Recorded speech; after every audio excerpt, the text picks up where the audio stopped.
You may be listening. Live in Los Angeles, welcome to the Herd, sponsored by Firestone Complete Auto Care. Keep your car running newer longer. Christine Leahy is joining me. And Celebrity just texted her moments ago and said that Colin's going to get in trouble doing this whole draft thing. Yeah, I was trying to be like you during the commercial break, and I said, Colin, a big celebrity texted me, and I can't tell you who it is. Around the corner, I'm going to tell you what he said about your experience in the draft room. But yeah, he's worried about... Me having bias. Well, just the other teams might be upset with the fact that you are going into their draft room.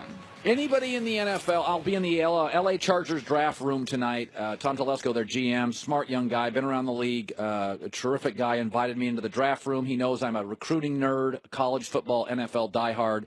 I'm going to have Clay Helton on, by the way, in less than 5 minutes. He's USC's coach, obviously knows Sam Darnold. He's the one that found Sam Darnold when he wasn't big on the national scope. He's the first guy, I think, to really see him. I'm going to get to Clay in a couple of minutes. Now, I'm going to give you my final mock draft. This morning, according to Vegas odds, according to all my sources, according to people that I really trust, Baker Mayfield's going number one. I would not do that. Sam Darnold's my number one. So I'm not going to do a mock draft predicting what's going to happen. I don't want to be part of these shenanigans.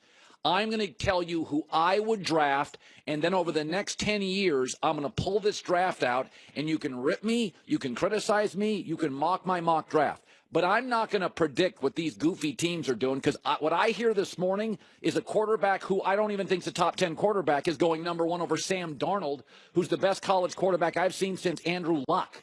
So I'm going to give you what I believe this is what the 10 teams should draft based on value, talent, and some needs. Here you go. Number one, I'm Cleveland. To me, this is the easiest decision since Andrew Luck. Sam Darnold, blue-collar work ethic, big, trunky, arm, feet, coachable. This is a no-brainer to me. I know the kid. I love the kid. I'm a little biased because I've seen him, but he is just... This is what an NFL franchise quarterback looks and feels like. Big, thick, can play hurt, didn't have last year. He had to break in new wide receivers, had some turnovers early, but only had 7 picks in his last 11 games. This is what I do. Number 2, the Giants. They say they don't want a quarterback, so to me, one guy that has zero bust potential is Bradley Chubb. He is, again, I'm going with the scouts and GMs I trust. He's a monster. He's the best pass rusher 3 years. He's in that Joey Bosa class where he's going to be massively disruptive right out of the gate. Bradley Chubb to the Giants. Number 3, Jets. Josh Rosen. He is, to me, he throws the best refined ball now. I still think Darnold's got a lot of growth. He's kind of raw. Rosen throws an NFL ball, has that NFL pocket presence, durability a concern. I'm the Jets. He can handle the New York media, smart kid. I go Josh Rosen. Number 4, Browns. They're in a division with Pittsburgh, who's got Juju Smith-Schuster, who's got Antonio Brown, who has a history of drafting great wide receivers. I'm going with Denzel Ward. He's the best corner in the draft. I mean, you ask any football coach, after they get the quarterback right, they want pass rushers and corners. I think he's just terrific. Now, he's a little small. Could he be dubious in the red zone? I don't know. But, man, is he good. Good in big games. I'd take Denzel Ward. Number 5, Denver. There's a theory in the NFL you don't take interior offensive linemen early. Quentin Nelson, Notre Dame, is a monster. Denver's a good football roster with a really shaky O-line. They're bringing in Case Keenum. Case not a world-class athlete. Case is a 4'8" guy, a little smaller, arms okay. Give Case Keenum a fighting chance with Denver. Get him the best offensive lineman in this draft, Quentin Nelson. Indianapolis 6. I'm not a big fan of drafting quarterbacks in the first round, but Andrew Luck, in all these years, the Colts owe him one. They've never given him a legitimate star at running back. Again, I'm not a big fan of running backs. I love Todd Gurley out of college. I think, actually, Georgia this year has a couple of terrific running backs. Ronald Jones at USC is going to stick in this league. I'd go Barkley here. Little Reggie Bush, home run hitter, like him. Number 7, Tampa, I'd go Minka Fitzpatrick. Terrific young safety. Nick Saban played him as a true freshman and put him in a valuable position. He can blitz off the edge. He's not going to be an elite corner like a Denzel Ward, but he's rangy. He's a smart football player. Saban gave him a lot of responsibility early, and he also was a guy who played in big games and was better in big games. He was a guy that would rise if they played a Clemson, rise if they played an LSU.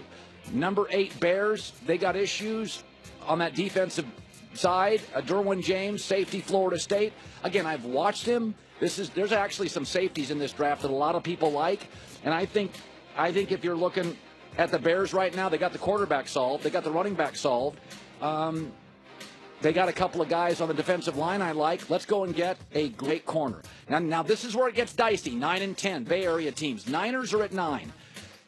I think there's one wide receiver in this draft who's a home run. It's Calvin Ridley. And again, San Francisco's got their defensive personnel up front. Now, they also need a corner, but I don't think there's a corner worthy of the top 10 after Denzel Ward. And I think Calvin Ridley, even though he's small, is a terrific player. Routes, catching, again, coachable, doesn't get in trouble. I just think, again, I don't love wide receivers, but I think at 9, value, he's an explosive perimeter playmaker. You got Jimmy Garoppolo, you got Kyle Shanahan.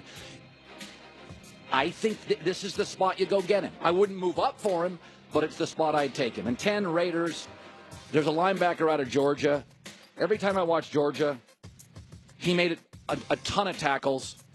And I think he's probably the kid I would go get. Roquan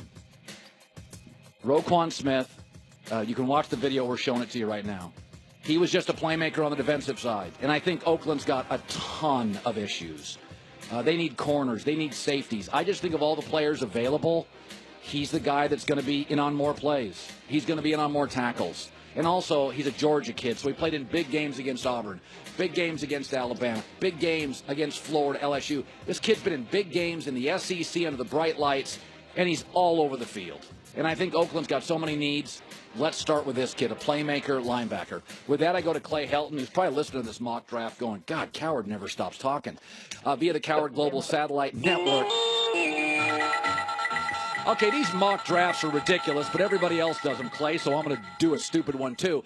I want to go to Sam Darnold. Take my audience to the first day you saw him.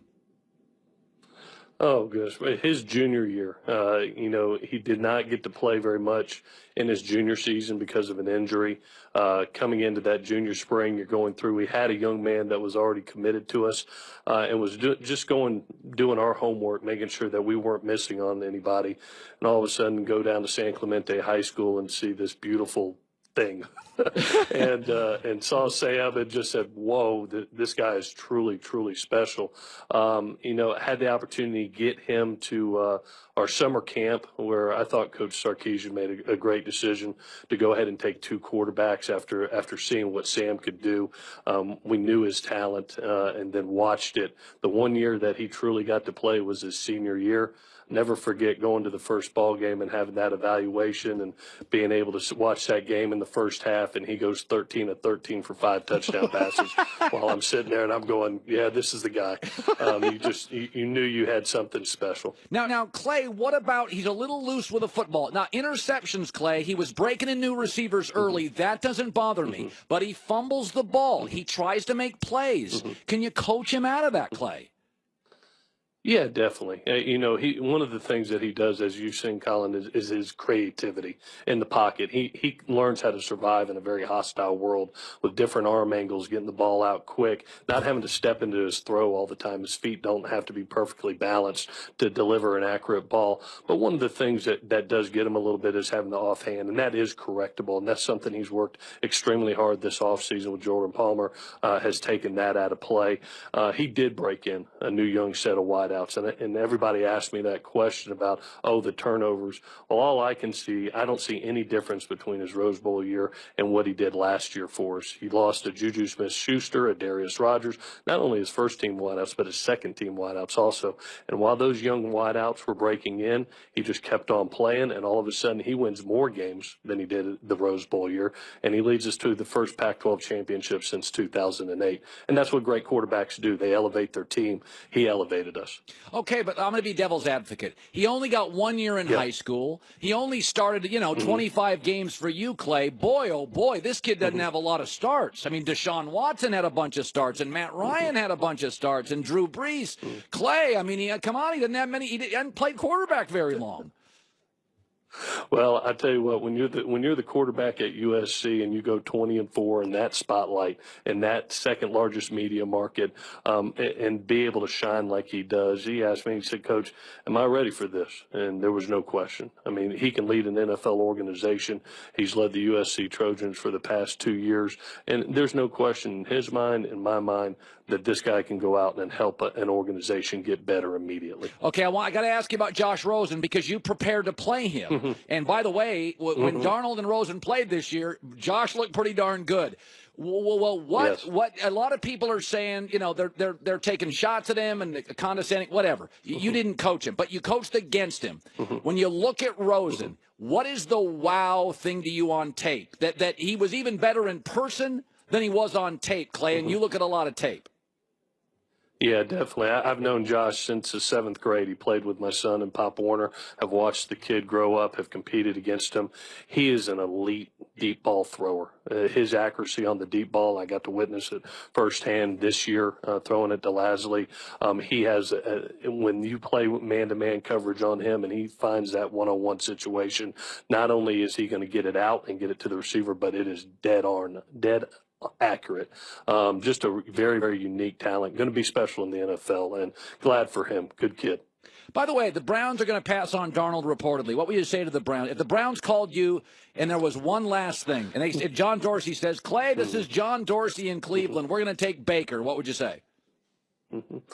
I would say, obviously, I'm biased, but I got to witness it on a day-to-day basis for the last 2 years of what he brings to your organization, not only on the field, but what he brings in the locker room. He sets the culture for your entire team with his work ethic, how he does things consistently, how he brings stability on a day-to-day basis. You know what you're getting from Sam Darnold every day. Yeah, it doesn't change. You know, it's funny, Clay. He's not real emotional. He's not really. It doesn't look like he's a high-low guy to me. No, he's like that great pitcher, Colin, or that great golfer, where they take that one swing or they take that one pitch or you make that one touchdown throw and he goes to the next situation, the next play. He never gets too high, never gets too low, never gets over emotional. He's just, what is the next task I need to do, and let me perform it at my absolute best. Clay Helton, USC football coach, kind enough to join us at the NFL draft. Coach, it's great seeing you, great talking to you. Have fun tonight. I will. Thanks, Colin. Appreciate you having me, bud. You bet. Coming up next, it would be very easy when watching LeBron and the Cavs last night to make a strong opinion on something. I'm going to hold back. I'll tell you what that opinion is, and that is coming up next. Being a mom is like 1,000 little jobs, right? You're the Uber driver getting the kids to school. You're this 5-star chef. If something breaks down in the house, you're the carpenter. Mom's there all day. Mom is working. Mom is coming home from work. And you know what? Make life a little easier for her. Mother's Day is coming up. How about a tip of the cap? Go to 1-800-Flowers.com for $36. Get 36 sorbet roses, bucket rose. A mix of pastel shades, orange, lavender, pink, roses, guaranteed to make her smile. For the record, aunt, sister, mom, works for all of them. This offer ends Friday. You know what they do at 1-800-Flowers.com. Pick them, send them overnight, guaranteeing freshness. 36 sorbet roses, $36. 1-800-Flowers.com, code HERD. Offer ends tomorrow. 1-800-Flowers.com, code HERD.